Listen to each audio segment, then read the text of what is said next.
people around me all say, I'm no different from a dog, tirelessly sacrificing myself only to end up with nothing. On our wedding day, she was lying on our marital bed, with another man. I chose to be forgiving and understanding, and the more I did, the more she indulged in that game. Our marriage dragged on for 3 years. 3 years passed, and I completed the task assigned by the system. I walked away without looking back, and now she's desperately begging for my forgiveness. You don't love me. Then what were those 3 years to you? I gave a cold laugh. What were they? Consider me someone who endured it all. It wasn't the first time I found her in bed with another man. To survive, I could tolerate anything. I glanced at the man lying beside her, fair-skinned, clean, his clothes still intact but his face covered in lipstick marks. I calmly picked up the pillow from the floor and said to Vanessa Blake, I bought food. If you're free, let's have dinner at home later. Vanessa Blake lazily stretched, then transferred money to the young man's account. After that, she told him to leave. I want scrambled eggs with tomatoes, she said as she walked toward me, clinging to me from behind and acting cute. Feed me, okay? I truly didn't understand. The two of them were in bed, fully clothed. Was it just to talk? Either way, I didn't care to find out what strange hobbies she and her boy toys might have.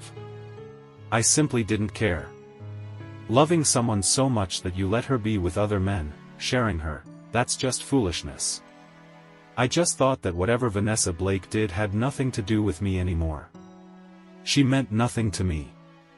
At the dinner table, Vanessa Blake ate while telling me, Daniel Reed is sick. I plan to visit him. I'm too busy this weekend, so I can't celebrate your birthday with you. Daniel Reed and Vanessa Blake were childhood neighbors, childhood sweethearts. All the other men she brought home were just for novelty. But with Daniel Reed, she was serious. Daniel Reed had been frail since childhood, constantly sick, and every illness dragged on for days. Vanessa Blake would stay by his side every day to care for him. She used to say she was his older sister and had to protect him well as they grew up. Later, she wouldn't let him call her Vanessa anymore. She joked that it made her sound old. Daniel Reed would giggle and stroke her head, calling her darling instead. Seeing them together, people couldn't help but admire their closeness. It felt like I shouldn't have been her husband, he should have. So, I can't even come home? I asked. Vanessa Blake was silent for a moment before shaking her head. I might not make it back in time. I said, then be careful on the way. Hearing my generous response, for the first time, she showed a flicker of emotion. In the past, no matter what she did, she always acted like everything was under control, reckless and carefree. But this time, she got inexplicably angry, seemingly dissatisfied with my calm reply. I considered myself a perfect husband. I loved her wholeheartedly. I never wronged her. But I also had a bit of selfishness. I accepted being submissive to her because the system bound me. If I didn't comply, I would die. 3 years. I only had to endure her for 3 years and complete the system's task, and I would be free.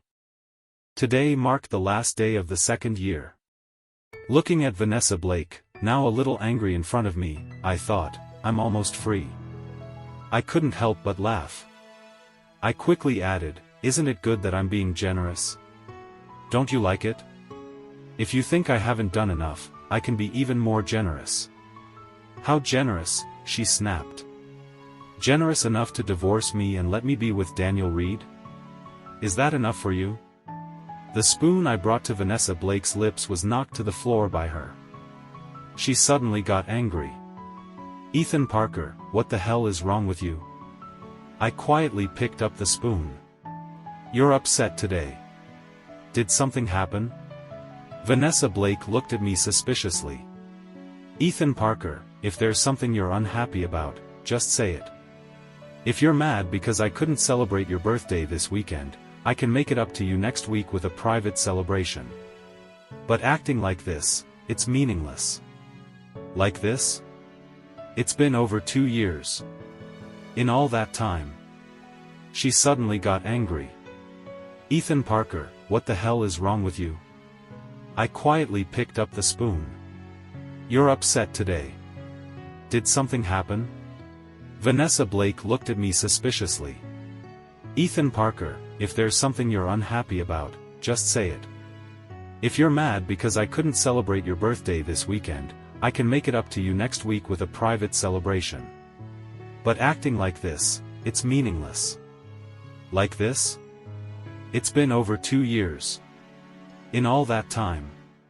I just want you to be happy. It doesn't matter if I'm just the backup. You and Daniel Reed can enjoy the weekend together. I won't be upset or cause trouble for you. Don't worry. But Vanessa Blake still wouldn't calm down. She pushed me away, sneering. 2 years, Ethan Parker. You're still the same. You haven't changed one bit. She slammed the door and left, probably to go find Daniel Reed for comfort. I hoped for it, even. The next day was my birthday. Vanessa Blake was surely still at Daniel Reed's house. 3 full years, I had surpassed the system's requirement. I had completed the task. I didn't have to endure anymore. The system even rewarded me. Since marrying Vanessa Blake, she had never spent a birthday with me. On my first birthday, she said she was too busy with work and declined my invitation. I still held on to hope then, maybe she was genuinely busy. I thought, we're husband and wife. I'll just visit her at the office. But when I opened the door, I saw her assistant pinning her down, her clothes disheveled. On my second birthday, she said she was tired and wanted to relax. That night, she went out with a few young guys to karaoke, didn't come home. At 2 a.m. she called me to come pick her up. On the way home, she kept asking, Ethan Parker, I went out drinking and singing with other men, aren't you jealous? I replied, you're married to me. That's enough. She pouted. Ethan Parker, you're too generous, you know that? I glanced at her but didn't reply. She kept going. But maybe it's good. I find other men, but in my heart, you're still there. Ethan Parker, you must always love me. After that, she fell asleep on my shoulder. And now, my third birthday, today.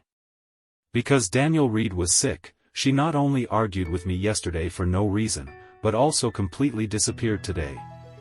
She even blocked my number. What could I do? I was urgently looking for her, because this time, I had something important to do. For my third birthday, I wanted to give myself the perfect gift, I wanted a divorce. I still remembered the address of Daniel Reed's house. She had taken me there once when he had a fever. She said she wanted to take care of him and dragged me along. I didn't want to go at first, but couldn't resist her. Daniel Reed didn't like me much. I tried to be polite and caring, but he ignored me. So eventually, I stopped trying. I stepped out to the balcony and lit a cigarette. Soon, Vanessa Blake came out and snapped at me. Why are you out here slacking off? Daniel Reed has a fever. Can't you take some initiative, get a basin of water and wipe him down or at least pour him a glass of water? I thought, he's your man. Why should I serve him? But I only dared to think that. Out loud, I smiled and said, all right, I'll do it now. She frowned and warned me, if you don't take good care of him, I'll hold you accountable. I made porridge for Daniel Reed and did all the house chores. Busy until midnight.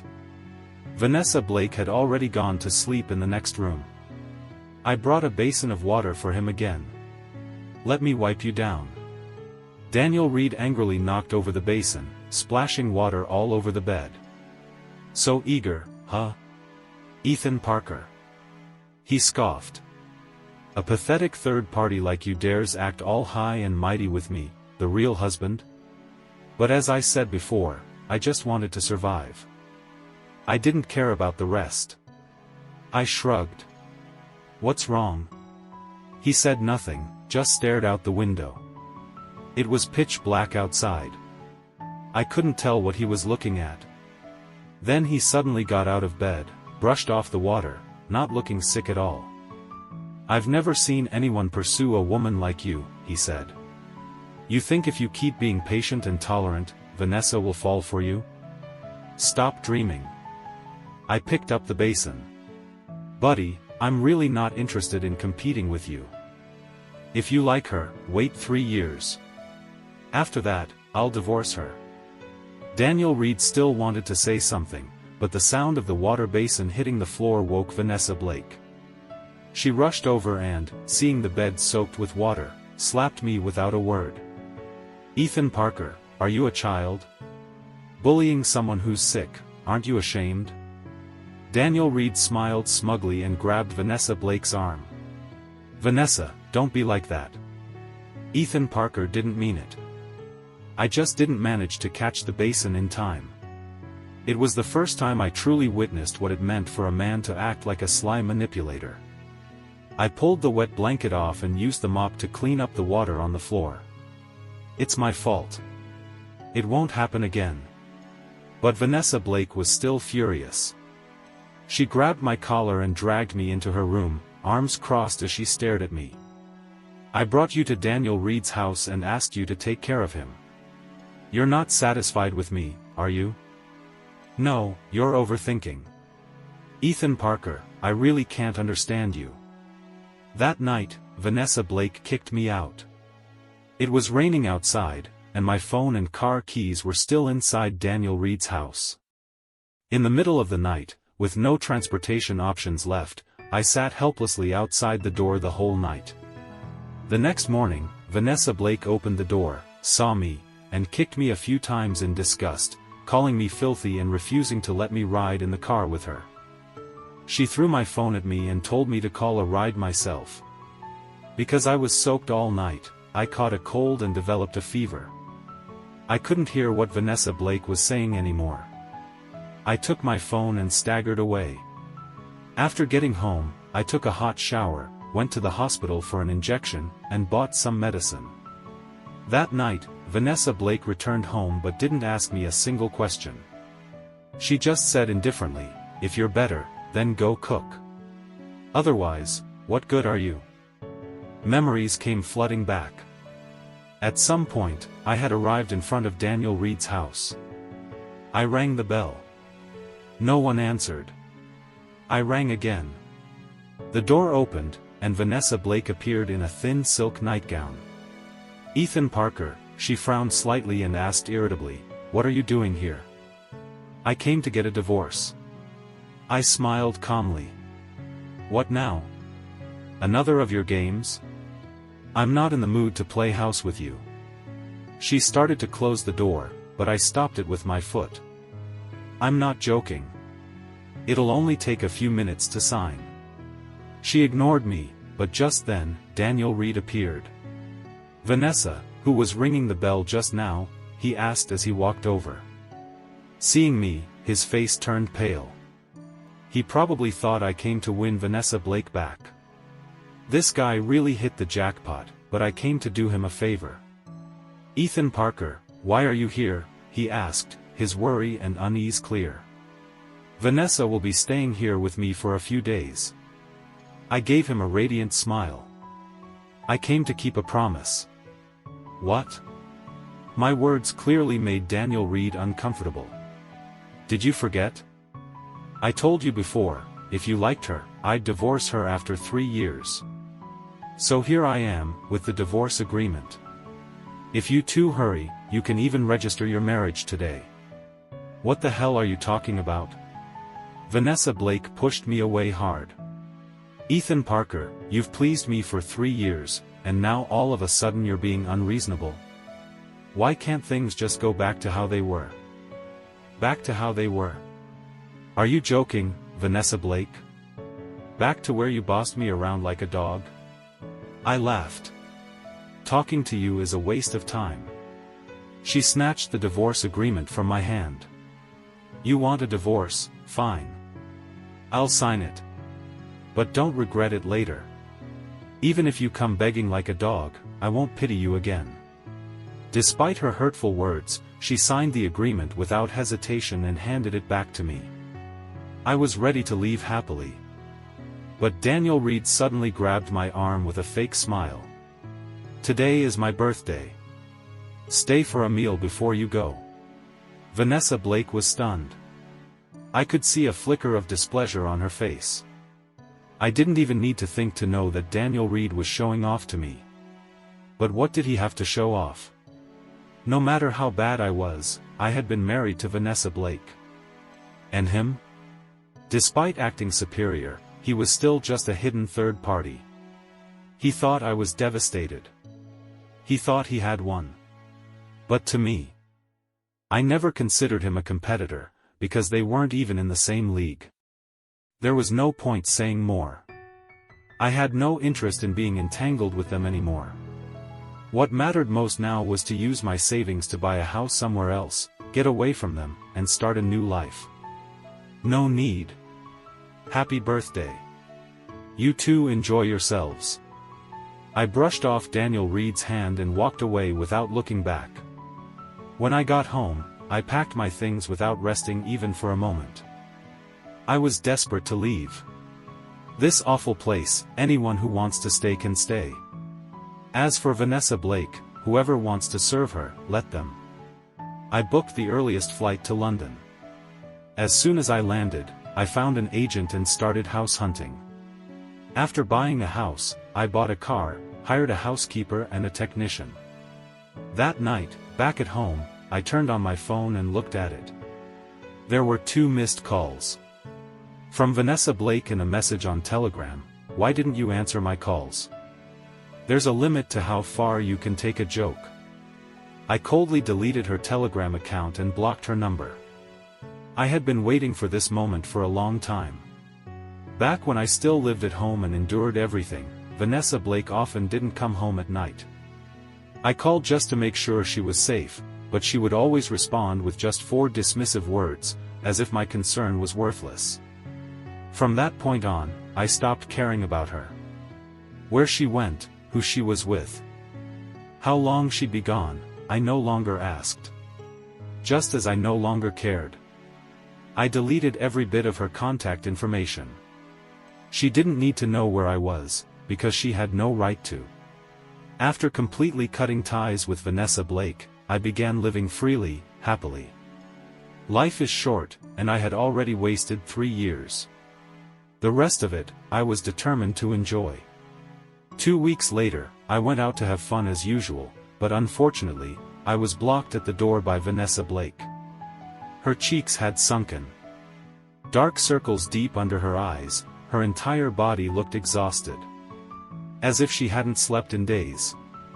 She was nothing like the alluring woman she used to be. "Do you know how long I've been looking for you?" she said. Her voice was much softer than before, but I could still feel the arrogance and disdain seeping through. As if I was supposed to stay in her house forever, just one among the men in her life. As if my leaving was a betrayal, and the fact that she came looking for me was some grand act of mercy. A privilege no other man had been granted. I wasn't supposed to be unreasonable.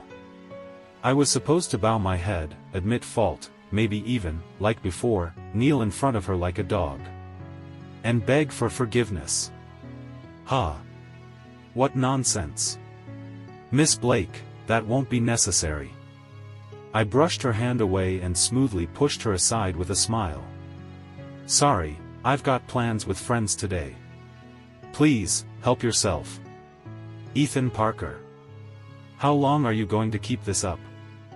Even my patience has limits. My patience has limits too, Miss Blake. You've already made me late. Vanessa Blake stood frozen, her tired eyes staring at me in disbelief. But all I could see was how pitiful she looked. Ridiculous. I walked straight past her without looking back. Just a few steps later, she completely broke down and shouted, "So what if I celebrated a birthday with Daniel? Did you really have to go that far? I came all the way here to bring you home, what more do you want? Ethan Parker, you used to say you weren't even as good as a dog. Now you dare act all high and mighty? Have you looked in the mirror to see what you really are? You're just a toy, how dare you talk back to me? She lost it. I didn't even blink. As if her words meant nothing. I heard her stomping furiously behind me, heels clicking like gunfire, but I never looked back. Following an old friend's address, I arrived at a restaurant with a traditional vibe. Old friend, long time no see. You're looking sharp. Mike Thompson joked as he greeted me. I smiled and nodded. Even though we hadn't met in years, once we sat down, it was like opening a floodgate, we talked endlessly. Why isn't Claire Dawson here yet? Mike suddenly asked. That name, Claire Dawson. I knew it better than any other. And yet hearing it now felt distant. She was once my desk mate, brilliant in school, the undisputed beauty of our high school. In 10th grade, I coasted by on a solid middle school foundation. Hanging out with older students from other schools, until the second semester of 11th grade. After the midterm exams, seating was rearranged by performance. As the top student, Claire Dawson got first pick, not just of her seat, but of her seatmate. She didn't hesitate and chose me. Why? Because, she said, I was dragging down the class average. She said, you have no team spirit. She said, from today on, I'll tutor you. From then on, I stayed after school to study with her. Eventually, something bloomed in my heart. One day, during a usual tutoring session, sunlight streamed through the window, gilding her hair and her delicate cheek. As if possessed, I reached out and tucked a strand of her hair behind her ear. She froze. So did I. The only sound in the classroom was our unsteady breathing, surrounded by the light scent of jasmine from her clothes. She composed herself and looked straight into my eyes. Pretty, isn't it? So beautiful I couldn't look away. That's how simple youthful feelings were. I didn't answer, I ran. The next day, we studied as usual. Unspoken agreement, we never mentioned that moment again. Same on day 3. Same on day 4. By the second semester of 12th grade, I'd climbed to the top of the class rankings. Ecstatic, I ran to find Claire Dawson to share the joy. But I found her being confessed to, by the class president from the next room. Ethan Parker. Claire Dawson saw me. I instinctively stepped back. I didn't think he was better looking than me. And my family background might have even been better. But there was one thing he had that I didn't. And that one thing made me deeply insecure. Compared to my reckless lifestyle, his gentle, decent demeanor was definitely more attractive to girls. So under her gaze, I turned and left. Later, the rumor spread, Claire Dawson and the class president were dating. I requested a seat change. Not long after, my family sent me abroad. I lost all contact with Claire Dawson. Now it's been 7 years. I don't know if they're still together. Mike popped a peanut into his mouth. Back then their relationship was all the buzz. 7 years. Everything's changed. Another friend raised a glass. I reluctantly joined in, offering a weak smile. At that moment, the door opened. A soft, clear voice rang out, "Sorry I'm late, everyone." It was Claire Dawson. Everyone turned to look at her, but I didn't dare turn my head. "The beauty has arrived." Mike laughed, "Why don't you sit next to your old desk mate?" Then he gave up the seat next to me. Claire Dawson sat down gracefully and smiled at me. "Ethan Parker, long time no see." Claire Dawson was still as beautiful as I remembered, long lashes, rosy cheeks, delicate lips. I wanted to say so many things to her, but what came out was only a simple, long time no see. Halfway through the meal, Mike suddenly asked me whether I was married. I glanced at Claire Dawson, tongue-tied, unable to give a clear answer. Mike pressed, "Come on, are you hiding your lover at home? Don't want to introduce your wife to your old friends?" I hurriedly waved it off, not sure how to respond. At that moment, the door to the private room opened again. I looked toward the sound, and to my surprise, it was Vanessa Blake. "Who's this classmate?" No one recognized her. "A girl, did she walk into the wrong room?" Claire Dawson, sitting beside me, calmly said. "I came to take Ethan Parker home." Everyone at the table was stunned. Only Claire Dawson seemed unsurprised, as if she already knew about Vanessa Blake's existence. She remained composed, but I sensed a quiet sadness in her. "Ethan, you're really something," Mike said, slapping my shoulder. "You hid your wife so well. If she hadn't come, we wouldn't have known." He turned to Vanessa Blake, "Sister-in-law, we're having a class reunion, why don't you join us?" Vanessa Blake was silent for a moment. Then walked over to Claire Dawson. "Sorry, can you give me this seat? I want to sit next to my husband." Claire Dawson's hand clenched slightly, then reluctantly released.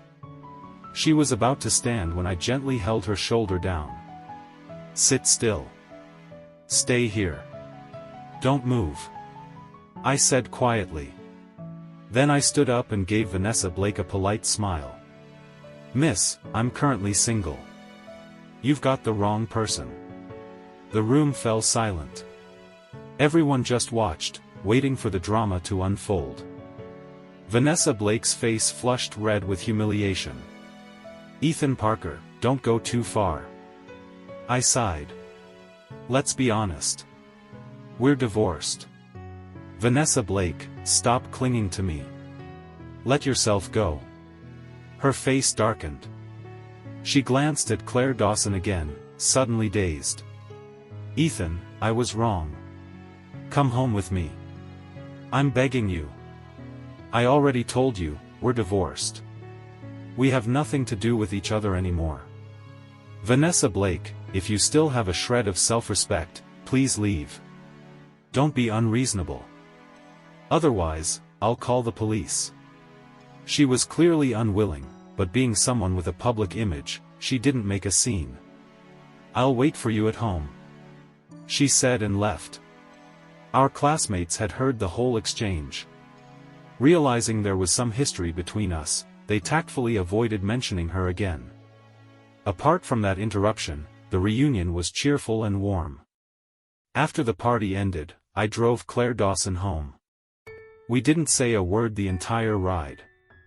At red lights, I occasionally stole glances at her. She didn't seem to notice. When we arrived, I opened the car door for her. She nodded at me. "Thank you. I'm really happy to see you again today." "Me too," I replied. I watched her walk into her home. Just as I turned back toward the car, she called out, "You and that woman, Vanessa." She hesitated. "I have nothing to do with her. I'm single," I said again. Claire Dawson suddenly smiled. "So am I." When I got home, Vanessa Blake was still waiting at my door, looking like a lost kitten. I suddenly remembered, she didn't have a key to my place. "Ethan," she called, running up to me with open arms. "I want you to hug me. Please, don't be like this." I pushed her away. "Say what you want to say, now. Say it all at once, and after that, let's never meet again." She froze. Then gave a bitter, self-mocking smile. "All this? Just because I spent your birthday with Daniel Reed? You're punishing me like this?" "You're overthinking it," I replied coldly. "Vanessa Blake, not everyone is as childish as you." "Then why?" she asked, her voice choked. "You could have just told me. I wouldn't do it again. I'll stay by your side and yours alone, okay?" She began crying, wiping her tears with her sleeves, and tugged at my shirt gently. "Ethan Parker, please forgive me. I truly know I was wrong. I pried her hand off me. All these years, in my eyes, Vanessa Blake had always been the strong, independent type. Aside from the time her boyfriend dumped her, I had never seen her cry. But seeing her in tears now, I felt a twinge of pity. I grabbed a few tissues from the car and handed them to her. "It's late. Go home." "I don't want to," she said, knocking the tissues to the ground. "I want you with me, every moment, every place. Ethan Parker, it was so hard for me to marry you. Even if we're divorced now, we can remarry, right? Let's make up, let's stop hurting each other. Let's live well together again, okay?" It was hard for her to marry me? No. She married me as easily as flipping a coin.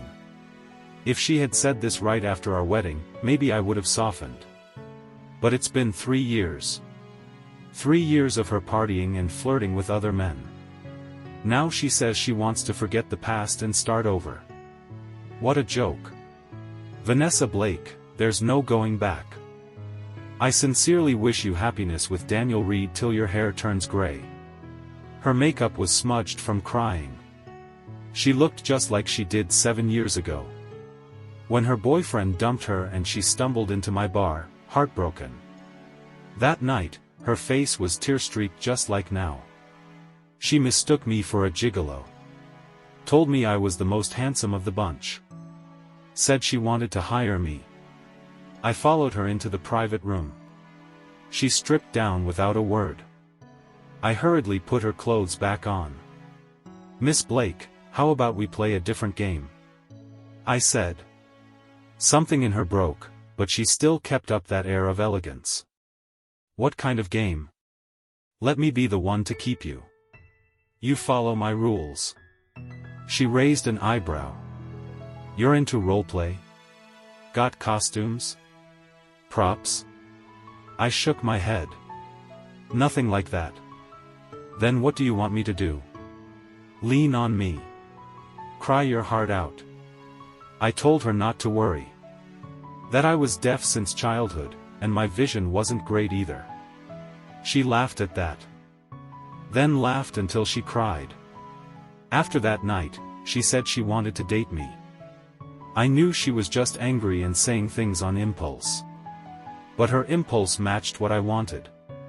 I was just going through the motions, completing the tasks assigned to me. Until I married her and lived together for 3 years, fulfilling the system's requirements, and finally regained my freedom. Vanessa Blake, flustered and tearful, tried to hold on to me. "There's still a chance. We still have a chance. Didn't you always love me? You love me, I love you. That's enough. Let's move somewhere new. I'll cut ties with Daniel Reed. You too, don't contact Claire Dawson anymore. Let's start over. Stop chasing illusions." I turned around and went home without a shred of sentiment, locked the door behind me, and didn't leave a single word for Vanessa Blake. That night, a heavy rain poured down, reminding me of the time I was left outside Daniel's house. Back then, I was thrown out in the rain. Fortunately, that would never happen again. I turned over, listened to the rain in peace, and fell asleep. The next morning, as I watered the plants in the yard, I was startled to see Vanessa Blake lying unconscious and drenched outside my door. She had stayed there all night. Life really does play cruel tricks. I never thought she would end up experiencing what I once went through. I tried to wake her up. She whimpered but didn't respond. I felt her forehead and took her phone from her pocket, intending to call Daniel Reed to pick her up. When I unlocked her phone, the wallpaper was a photo of me sleeping. She had secretly taken it. The phone had a password. I tried her birthday, wrong. I tried Daniel Reed's birthday, also wrong. Then, as if possessed, I entered my own birthday, still wrong. Wake up. What's your phone password? I patted her face. She murmured, November 29, the day we got married. I entered 11/29, and the phone unlocked. I found Daniel Reed's number and called. Vanessa Blake is sick. She's clinging to my place and refuses to leave. Come take her to the hospital. I'll send you the location. Why should I go pick her up? Daniel Reed said coldly on the other end. Why had he become so indifferent? Had something happened between them? I thought you liked her. Isn't this your chance to make things official? I said. A long sigh came from the other end. Fine. Send me the location. I'm coming. It took a while for him to show up. When he finally arrived, I helped lift Vanessa Blake into his car. He looked at her with visible disgust, then gave me a bitter smile. You're living comfortably now, aren't you? No money problems, and women lining up. What do you mean by that? Nothing. After he took her away, Claire Dawson invited me to dinner. I didn't know how to respond. My heart was racing. On Telegram, I kept typing and deleting, over and over. After a minute, I finally replied, okay. She chose a small restaurant.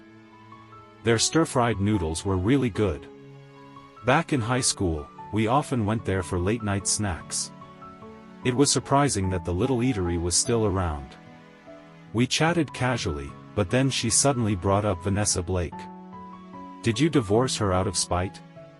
Why do you ask? I was puzzled. Her eyes were distant. She called me. Told me to stay out of your relationship.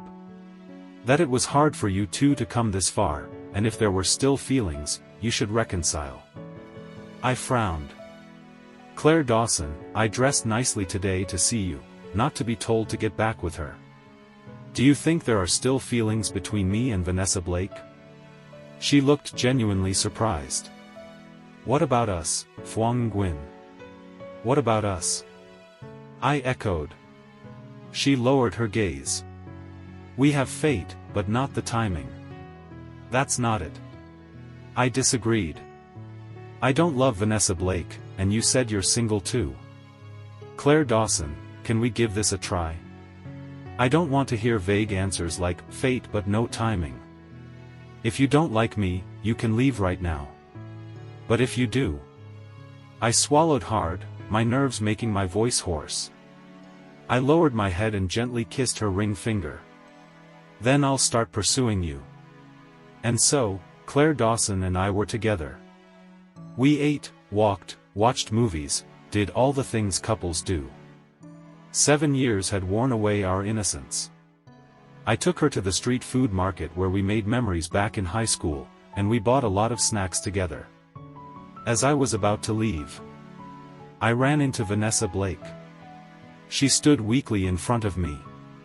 You filthy person. Wasn't she taken to the hospital by Daniel Reed? Why was she here? Wasn't Daniel Reed by her side?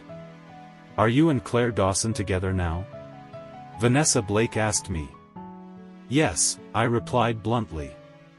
Then what am I to you? Vanessa Blake, stop clinging to the past. There's nothing between us, I said coldly. You always treated me like a toy, and I never had any feelings for you. Let go already, stop humiliating yourself. Suddenly, Vanessa Blake burst into tears. Do you really not love me anymore? Then what were our 3 years for? What were they? A joke. One big joke. You still have a fever. Where's Daniel Reed? Let him take you back to rest, I advised. Daniel Reed? Vanessa Blake suddenly laughed loudly. He left me. Daniel Reed left me too. I'm just trash, no one wants me. I frowned.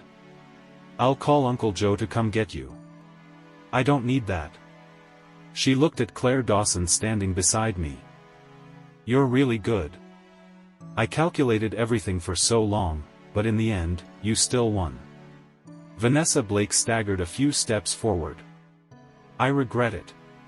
She clutched the necklace I once gave her and slowly approached me. Ethan Parker, did you ever love me? I held Claire Dawson's hand. Sorry. Never. So the system was real, Vanessa Blake murmured. It was me who pushed you towards someone else. It was me. It was my fault. At that moment, she looked like a lost bird, desperate to be sheltered. But that person, it shouldn't have been me. Ethan, can I hug you just once? She pleaded softly. Just for a second, even just 1 second. I instinctively wrapped my arms around Claire Dawson's waist. Sorry. I have a girlfriend. Vanessa Blake, as if she had already expected it, nodded blankly, then stumbled away and disappeared.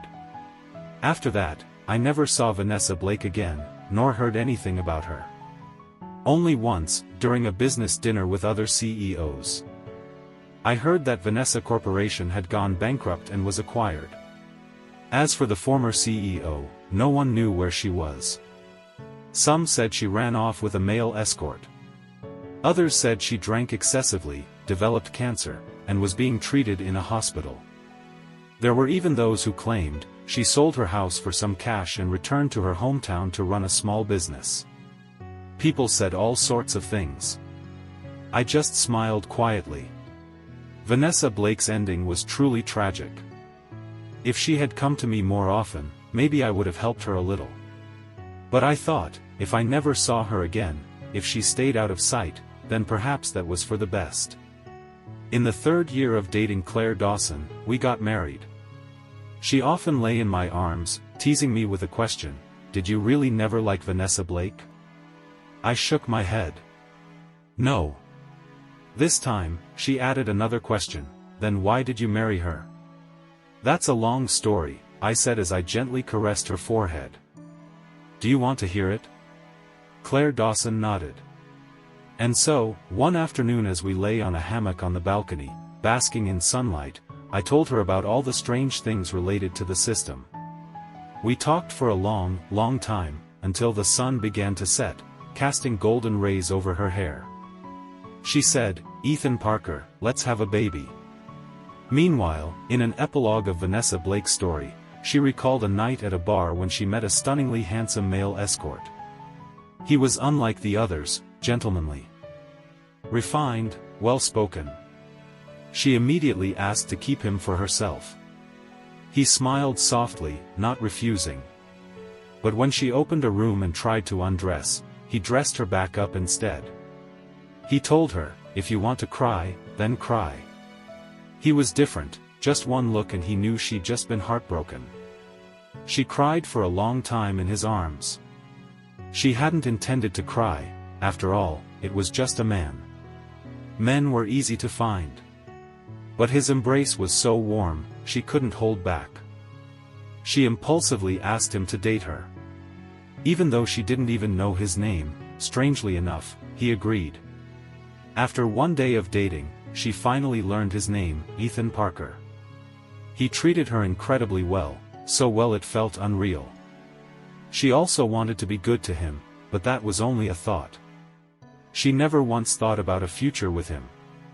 Every time he hugged her and talked about married life, she felt a bit uncomfortable. She admitted that the initial suggestion to date him was impulsive. But in the face of such beauty, who wouldn't feel the same? The more he cared for her, the more anxious she felt. She was afraid that one day, he'd impulsively propose. So she began to distance herself. She returned to her old life, indulgent, reckless, with a different man each day just for fun. I thought if I acted that way, he would take the hint and quietly leave. But unexpectedly, he tolerated everything about me, even my promiscuity and infidelity. Gradually, I realized that being with him wasn't so bad after all. The wildflowers out there only brought temporary thrills. Coming home and being surrounded by Ethan Parker's love, that was truly the best thing. I found myself no longer repelling him. Even if he proposed, I would gladly accept. What I didn't expect was that he actually did propose. And of course, I said yes. On our wedding day, a young man cried and begged me not to leave him. But I knew clearly, in his heart, All he wanted was my affection. I was married now. I didn't go out looking for men anymore. He couldn't make money, so I planned to have someone kick him out. But Ethan Parker stopped me. He said, "Take your time talking to him, there's no rush. I'll wait for you." He was so calm, as if it didn't matter who I was with. But I didn't want that kind of tolerance. Why couldn't he be jealous for me, just a little? The more I thought about it, the angrier I got. To get back at him, I let that young man stay, and spent a night with him in our wedding bed. Yet Ethan Parker wasn't angry at all. He gently woke me up, even cooked porridge for me, and made an extra bowl for that guy too. I was furious. Why didn't he get jealous? Did he even care about me?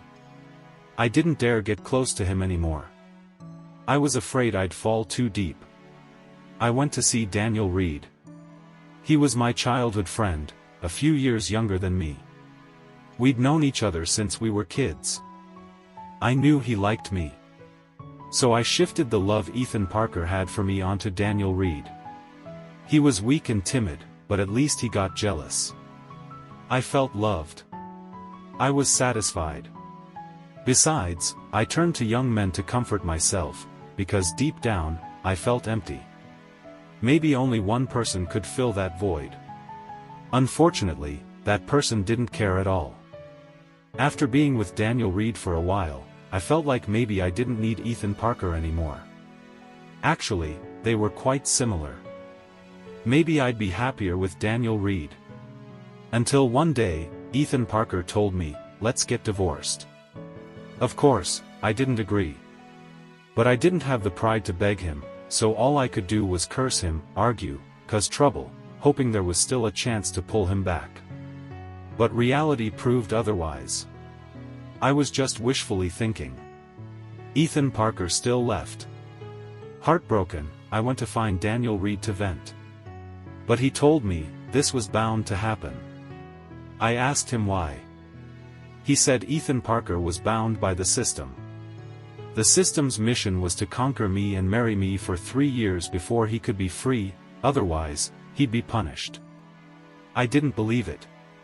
It sounded ridiculous. I asked how he knew. He said he was also bound by the system. I asked what his mission was. He said it was to come between me and Ethan Parker.